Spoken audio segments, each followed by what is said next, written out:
शंका, सत्व यह विशेष वचन अनुचित है, गुण पुरुषान्यता आदि कहना ही ठीक है। समाधान, यह शंका ठीक नहीं, क्योंकि रजस और तमस से पुरुष में साक्षात अविवेक हो नहीं सकता। बुद्धि सत्व के अविवेक द्वारा ही देह और इंद्रिय आदि में अविवेक से स्वप्न और बाधिर्य आदि अवस्थाओं में चेतन में देह और इंद्रिय आदि के विवेक को योग के आरंभ काल में ही साधारण पुरुष भी जानते हैं। इस सूत्र की व्याख्या करते हैं। निधुरतेति, पर वैशारद परम स्वच्छता को कहते हैं, अर्थात अति सूक्ष्म वस्तु के प्रतिबिंब को ग्रहण करने के सामर्थ्य का नाम है परम वशीकार संज्ञा। परमाणु परम महत्वान्तो अस्य वशीकार, यह कहा है। रूपेण प्रतिष्ठस्य, रूप प्रतिष्ठस्य, यह तृतीय तत्पुरुष समास है। रूप से प्रतिष्ठित अंतःकरण बुद्धि सत्व का सर्वभावाधिष्ठातृत्व होता है। इसका विवरण करते हैं। सर्वात्मान इति बराबर, इसका भी विवरण है। व्यवसाय व्यवसायात्मक इंद्रिये और इंद्रिय विषयात्मक गुण अशेष दृश्यति बराबर संकल्प मात्र से पुरुषों के साथ संयुक्त और असंयुक्त अशेष वस्तुओं के आकार से परिणत होकर योगी को उपस्थित होते हैं।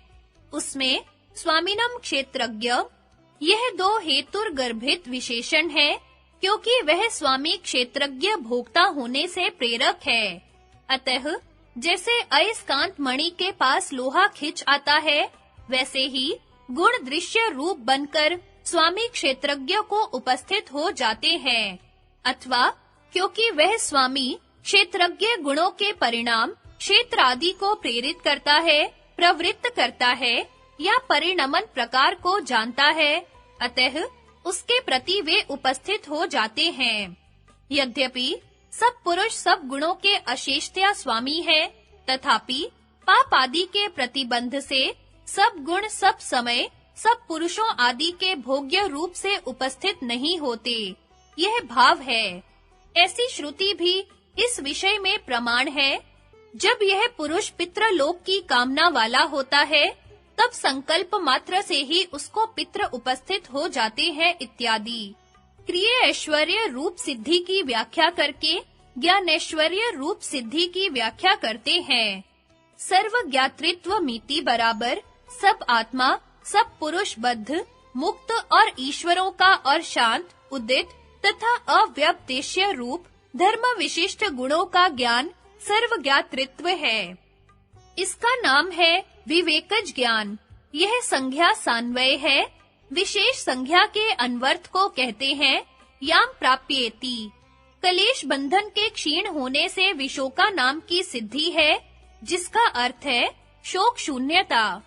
संगति, विवेक ख्याति भी चित्त की ही अवस्था है, इसलिए उसमें भी वैराग्य बताते हैं।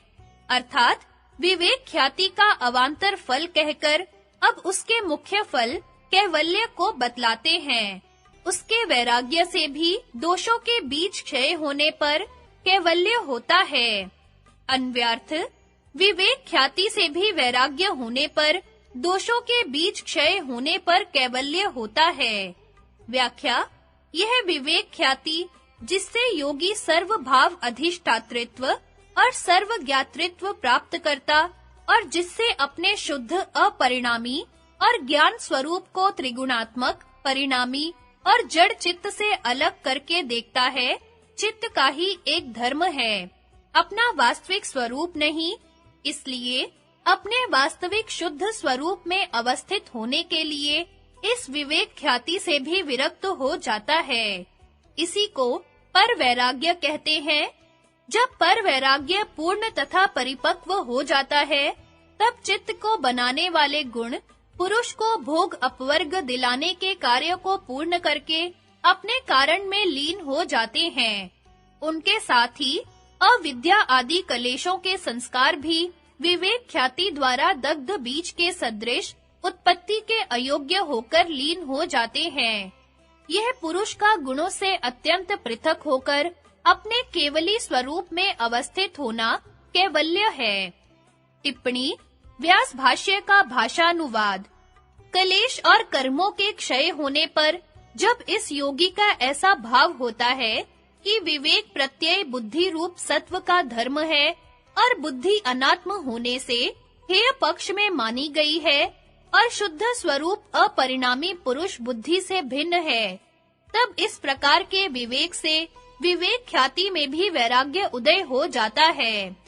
उस पर वैराग्य वाले पुरुष के चित्त में जो कलेश बीज विद्यमान है, वे शाली के दग्ध बीज के सदृश अपने अंकुरोत्पादन में असमर्थ हुए मन के सहित ही नष्ट हो जाते हैं। उन कलेश आदिकों के प्रलीन होने पर पुरुष आध्यात्मिक, आधि भौतिक, आधि दैविक इन तीनों तापों को नहीं भोगता है और कर्म कलेश विपाक रूप से चित्त में विद्यमान चरितार्थ हुए गुणों का प्रतिप्रसव अर्थात मन के सहित ही स्व कारण में लय हो जाता है। यह पुरुष का आत्यांतिक गुण वियोग कैवल्य है। इस दशा में चित्ती शक्ति रूप पुरुष स्वरूप प्रतिष्ठित होता है। संगति योग के मार्ग में मनुष्य ज्यों-ज्यों आगे बढ़ता है, त्यों-त्यों उसके सामने बड़े-बड़े प्रलोभन, दिव्य विषय और विभूतियां उपस्थित होती हैं। उनसे सावधान रखने के लिए अगला सूत्र है। स्थान वालों के आदर भाव करने पर लगाव और घमंड नहीं करना चाहिए। फिर अनिष्ट के प्रसंग से अन्व्यर्थ स्थान वालों के आदर भाव करने पर लगाव एवं घमंड नहीं करना चाहिए, क्योंकि फिर अनिष्ट के प्रसंग का भय है।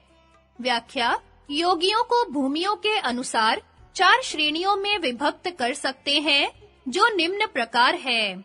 पहला, प्रथम काल्पिक, आरंभिक अभ्यास वाले जो सवितर्क समाधि का अभ्यास कर रहे हैं।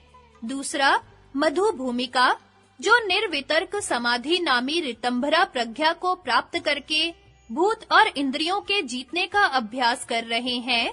तीसरा, प्रज्ञा ज्योति, जिन्होंने सविचार समाधि द्वारा भूत इंद्रियों को जीत लिया है और स्वार्थ संयम द्वारा विशोका भूमि का अभ्यास कर रहे हैं। चौथा, अतिक्रांत भावनीय, जो निर्विचार समाधि द्वारा मधु प्रतीका और विशोका भूमियों को प्राप्त करके उनसे विरक्त हो गए हैं, जिनको अब कुछ साधना शेष नहीं रहा, केवल असंप्रज्ञात समाधि द्वारा चित्त का लय करना बाकी है, जो 7 प्रकार की प्रांत भूमि प्रज्ञा वाले हैं। भूमियों को इन श्रेणियों में विभक्त किया जा सकता है। पहली, वितर्कानुगत भूमि, दूसरी, विचारानुगत भूमि, तीसरी, आनंदानुगत और अस्मितानुगत भूमि और चौथी, विवेक ख्याति की भूमि। अपनी-अपनी भूमियों के स्थानपति देवता बड़े आदर से नाना प्रकार के भोगों और ऐश्वर्यों का योगियों को प्रलोभन देते हैं, अर्थात इन भूमियों में नाना प्रकार के भोग, ऐश्वर्य, दिव्य विषय और विभूतियों के प्रलोभन आते हैं। इनसे योगियों को सदा सावधान और सचेत रहना चाहिए। इनमें यदि फंसा तो सब किया हुआ परिश्रम व्यर्थ जाएगा, परंतु इनसे सदा अलग रहना चाहिए और इन प्रलोभनों को देखकर अपने में उनको हटाने की सामर्थ्य समझकर अभिमान भी न करना चाहिए, क्योंकि अभिमान से उन्नति रुक जाती है और पतन होने लगता है। प्रथम भूमि वाला अभ्यासी इस योग्य ही नहीं होता कि उसके लिए ये प्रलोभन आवे। तीसरे और चौथे भूमि के अभ्यासी इतनी योग्यता प्राप्त कर लेते हैं कि आसानी से इनके फंदे में नहीं आ सकते। दूसरी भूमि वालों के गिरने की बहुत संभावना है, इस कारण उनको सबसे अधिक सावधान रहने की आवश्यकता है। संगति, जो फल रूप विवेक ज्ञान कहा है, उसी के विषय में पूर्वोक्त संयम से भिन्न दूसरा उपाय बतलाते हैं।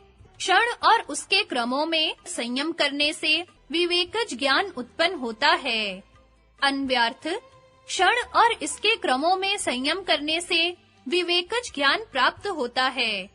व्याख्या, जिस प्रकार द्रव्य का सबसे छोटा विभाग जो भाग रहित है वह परमाणु है, वैसे ही समय की सबसे छोटी विभाग रहित गति क्षण है, अथवा जितने समय में चलाया हुआ परमाणु पूर्व देश को छोड़कर उत्तर देश को प्राप्त हो, वह काल की मात्रा क्षण है। उन क्षणों के प्रवाह का विच्छेद न होना अर्थात बने रहना क्रम कहलाता है। क्षण और उसका क्रम दोनों एक वस्तु नहीं है। ये बुद्धि के निर्माण किए हुए मुहूर्त, दिन, रात, मास आदि होते हैं। अथवा इसको यूं समझना चाहिए कि काल वास्तव में वस्तु से शून्य है। केवल बुद्धि के ही निर्माण की कोई वस्तु है। वस्तु से शून्य होते हुए भी काल को शब्द ज्ञान के पीछे विकल्प से व्यवहार देश में लोग वस्तु के समान जानते हैं। क्षण क्रमाश्रित होने से कोई वस्तु नहीं है। एक क्षण के पीछे दूसरे क्षण का आना क्रम कहलाता है। योगी जन इसी को काल कहते हैं। दो क्षण एक साथ नहीं हो सकते और क्रम से भी दो क्षण एक साथ नहीं हो सकते, क्योंकि पूर्व वाले क्षण से उत्तर वाले क्षण का अंत होना ही क्षणों का क्रम है। इसलिए वर्तमान ही एक क्षण है, पूर्व और उत्तर क्षण नहीं है। अतीत और अनागत क्षण वर्तमान क्षण के ही परिणाम कहने योग्य है। उस एक वर्तमान क्षण से ही संपूर्ण लोक परिणाम को प्राप्त होते हैं। सब धर्म उस एक क्षण के ही आश्रित है। इसलिए क्षण और उसके क्रम में संयम करने से इन दोनों का साक्षात्कार पर्यंत विवेकज ज्ञान उत्पन्न होता है। भाव यह है कि जैसे न्यायिक सबसे छोटे निर्विभाग पदार्थ को परमाणु मानते हैं, वैसे ही योगाचार्य सत्व आदि के एक परिणाम विशेष को द्रव्य रूप क्षण मानते हैं। क्षणों के प्रवाह का अविच्छेद अर्थात पूर्वापर भाव होना क्रम कहलाता है, पर यह क्रम वास्तव में सत्य नहीं है, कल्पित है। क्योंकि दो अगले पिछले क्षणों का एक समय में समाहार होना असंभव है। इसलिए घटिका, मुहूर्त, प्रहर, दिन, रात, मास, वर्ष आदि रूप काल भी वास्तव में वस्तु शून्य है। वास्तव में एक वर्तमान क्षण ही सत्य है। उसी एक वर्तमान क्षण का परिणाम यह सारा ब्रह्मांड है। ऐसे जो एक वर्तमान क्षण है और उसका जो यह कल्पित क्रम है, उसमें संयम करने से विवेकज ज्ञान उत्पन्न होता है। विवेकज ज्ञान